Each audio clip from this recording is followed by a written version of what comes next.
ৰঙৰ উৎসৱ ফাকুৱা উপলক্ষে দেশজুৰি এতিয়া এক উৎসৱমুখৰ পৰিৱেশ। ঠায়ে ঠায়ে অনুষ্ঠিত কৰা হৈছে ফাকুৱাক লৈ বিভিন্ন ধৰ্মীয় লগতে সাংস্কৃতিক অনুষ্ঠানৰ। এই দৃশ্য বাইহাটা চাৰিআলিৰ সমীপৰ বৰহাটা গাঁৱৰ শ্ৰী শ্ৰী বাৰগোপাল থানৰ। বৰহাটাতো দেখিবলৈ পোৱা গৈছে বিভিন্ন ধৰ্মীয় অনুষ্ঠানৰ লগতে সাংস্কৃতিক অনুষ্ঠান। দুদিনীয়া বৰ্ণাঢ্য কাৰ্যসূচীৰে অনুষ্ঠিত কৰা হৈছে দৌল মহোৎসৱ।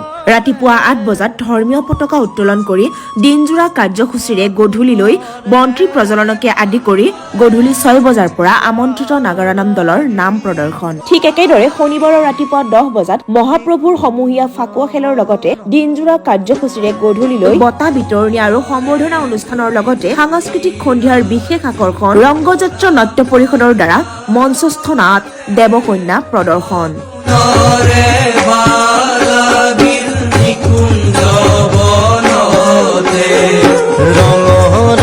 জুই ধৰি বাজি পলাশৰ দালতে ফাগুণৰে বালাগিল নিকুঞ্জ